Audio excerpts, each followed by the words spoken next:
escritor y que, pues, lo mucho lo estamos viendo, ¿no? Ya hace mucho, por supuesto, pero que ya ha llegado un momento, un punto de quiebre el presidente Andrés Manuel López Obrador. Serénese presidente, dice Álvaro.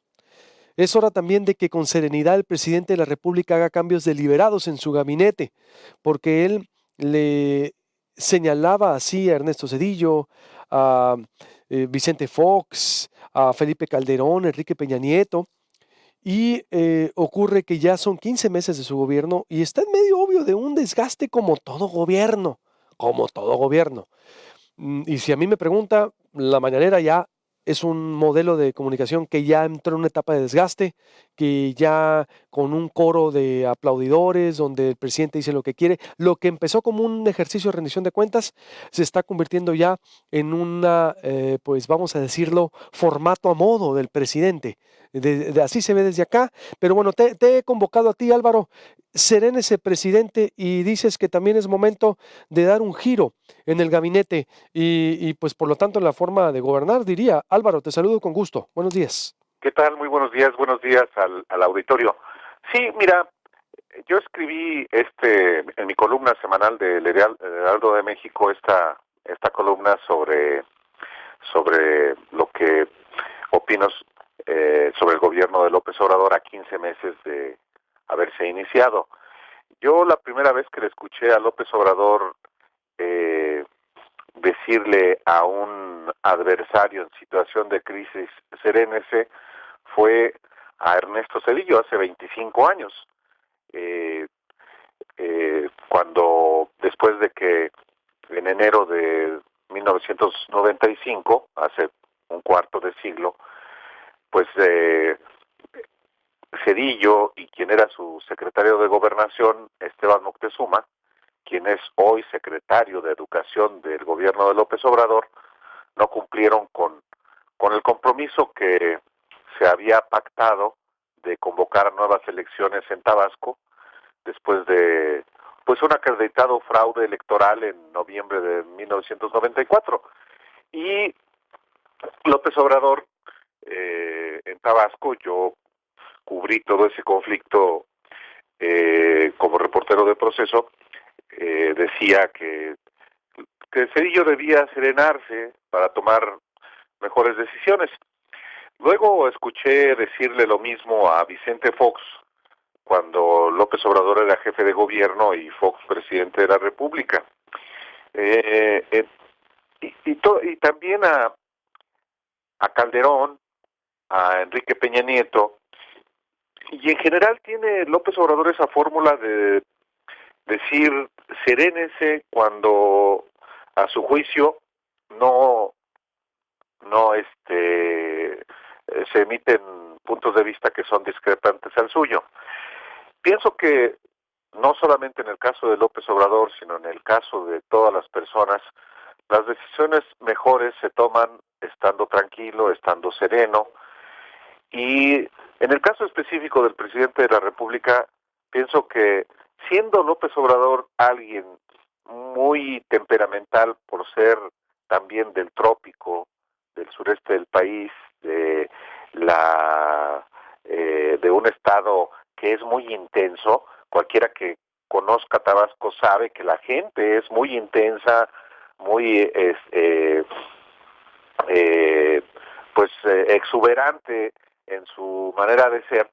También yo, que lo conozco hace muchísimos años, sé que es un tipo de cabeza fría que busca, que medita las decisiones, que trata de mantener el equilibrio entre la eficacia y las convicciones, pero a veces a todos nos pasa como personas y a los políticos también les ocurre, hay veces que se requiere hacer un alto en el camino y hacer una valoración sobre lo que nos está ocurriendo sobre nuestro entorno. ¿Para qué? Pues para tomar mejores decisiones. Eso es lo que yo estoy escribiendo en mi columna, que el presidente requiere, en un entorno tan complejo como en el que se encuentra, con una situación económica muy delicada, que es consecuencia de decisiones del propio gobierno y de factores externos que gravitan en el país, en un entorno de violencia que no cesa a pesar de todos los esfuerzos que se están haciendo desde el gobierno federal, los gobiernos estatales o municipales, o la falta de esos esfuerzos. Y también porque son evidentes ya signos de conflicto, de pleito en su propio gobierno. ¿Qué es lo que, a mi juicio, el presidente debe hacer?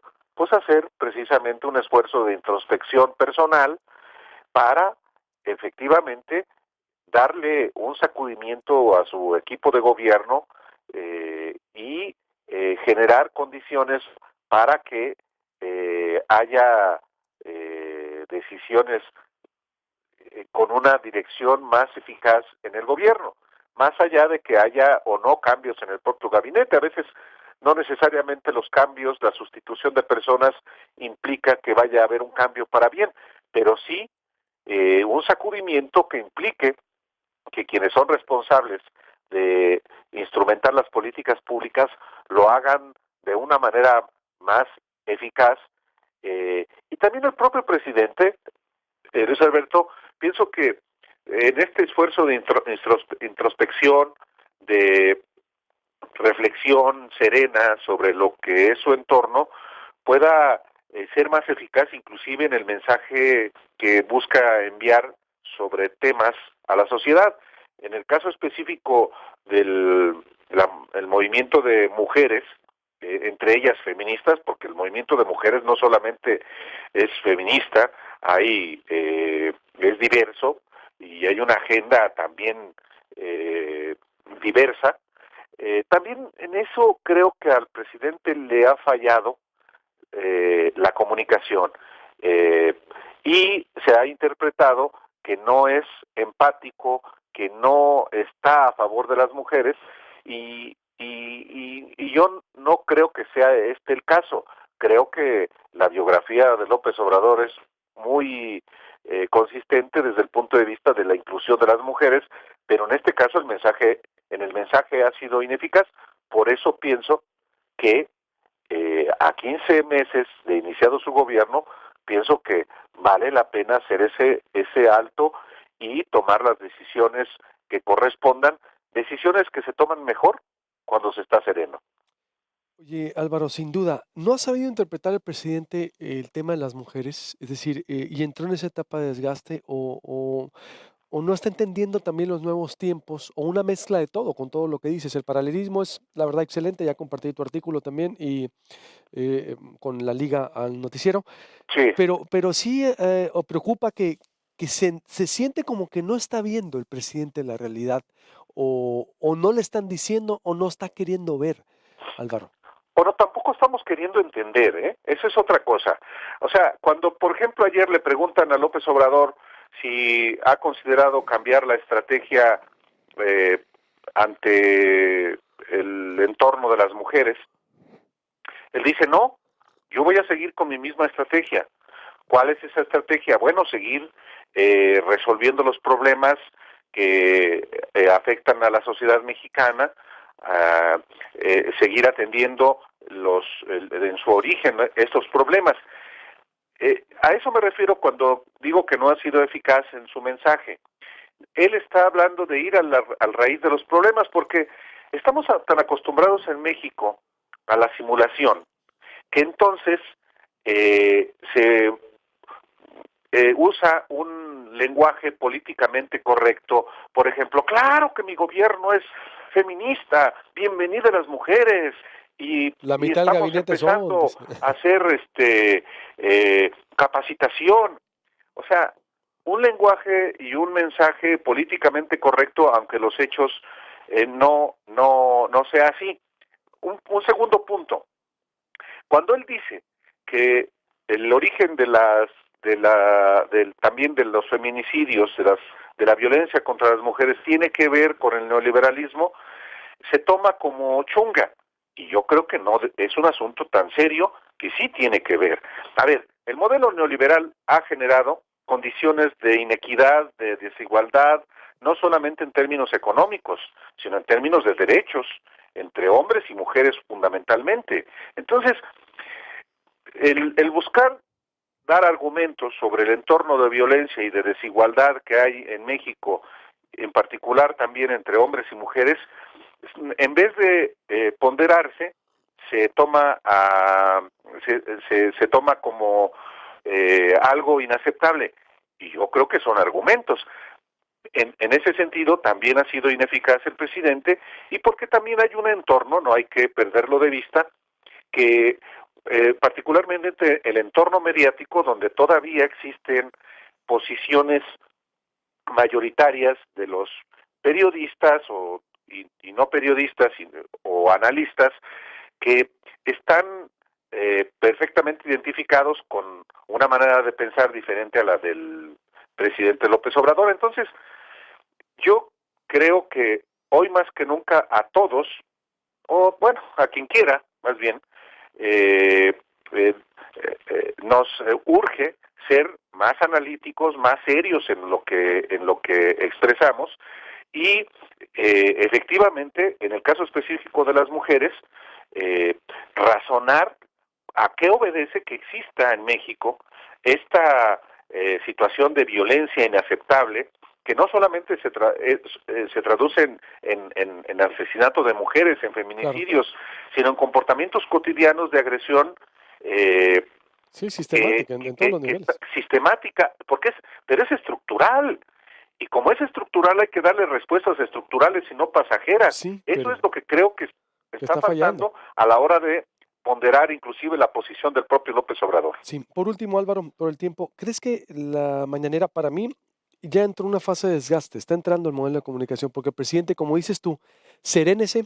En verdad recomiendo mucho leerlo, ya compartí en Twitter a Álvaro Delgado, porque exacto, a ver, de la serenidad como a todos nos llega, pero a ver, tú sabes que las cosas mejores se dicen también exacto bien pensadas. Si el presidente está correspondiendo a todo momento, la mañanera yo siento es ya un sobre ejercicio, son 2 horas diarias comunicando, una fila en primera fila que se está identificando como la gente, sí, tanto que se cojaron con el modelo priista, panista, de dar dinero, de comprar silencio, pero ahora es muchos patiños, es decir, ¿no está entrando también un desgaste ya, Álvaro, todo eso? El desgaste comienza desde que inicia todo. Yo sigo pensando que es un ejercicio eficaz, no solamente para el presidente de la República, que lo utiliza más como un instrumento de propaganda, pero también es importante qué uso le damos también los periodistas, y los periodistas auténticos que asisten, y asisten muchos, eh, eh, claudican ante los patiños, ante los propagandistas que existen. Entonces, pues evidentemente ese espacio de cuestionamiento, que debe ser una conferencia de prensa, en este caso a la que se expone como ningún presidente en México y en el mundo se ha expuesto, pues entonces se va a perder. Yo sigo pensando que es un espacio para que los compañeros periodistas que tienen asignada esa fuente de información, o cualquiera que tenga voluntad de levantarse temprano e ir, puedan ir a cuestionar precisamente. Y aunque hay efectivamente esos personajes serviles, y el servilismo no le sirve a nadie, ni siquiera al que pretende servirle, pero esos espacios, me parece, o ese espacio me parece que sigue siendo importante, siempre y cuando se acuda a formularle al presidente las preguntas que corresponden. A diario, responde a cuestionamientos de los medios de comunicación. Hay patiños, pues sí los hay, pero pues esos son irrelevantes, esos ni siquiera nota dan. Yo sigo pensando que los vehículos de comunicación o los espacios de comunicación son para aprovecharlos, para ejercerlos, y no cederlos a los que buscan precisamente evitar los cuestionamientos. Yo sigo pensando que a pesar de todo, sigue siendo un mecanismo que le favorece a unos y a otros, al presidente, porque finalmente no solamente es para mantener cohesionado a su base política, a sus adictos, en el mejor la mejor definición de la palabra, sino también un espacio para la rendición de cuentas. Al presidente se le puede preguntar lo que sea, pero lo que sea, el asunto es que que hay que ir y preguntar, pero a mí me parecería que sería un retroceso no aprovecharlo y peor, pedir que desaparezca. Te mando un abrazo, Álvaro, como siempre, y gracias por tu tiempo. Buenos días. Igualmente, hasta luego, gracias, buen día. Álvaro Delgado, periodista y escritor de Proceso. Voy a hacer un corte y vuelvo con más información. ¿Se vacuna el Congreso? ¿Con qué vuelvo? ¿Con Congreso? ¿Con el Congreso? ¿Con la diputada va a ser? Es Protección Civil el que recomendó instalar las cortinas en el Congreso. Entonces, bueno, se está viendo como una vacuna en el Congreso para evitar las manifestaciones que lleguen ahí. También la historia de mujeres empoderadas en la minería. La buena noticia, historias de éxito. Hicimos una visita a Minera Pedmont en Caborca. Le voy a hablar con una de ellas que tiene ya 21 años trabajando en una minería. Mujeres rompiendo estereotipos. Los miércoles le presentamos siempre historias de éxito empresarial en las organizaciones, en nuestra comunidad, porque son más los buenos y la cultura del sí se puede. El viernes son buenas noticias, los jueves medio ambiente, martes Hospital San José y con tips de salud, los lunes familia. Siempre le damos algo positivo también a usted. Volvemos.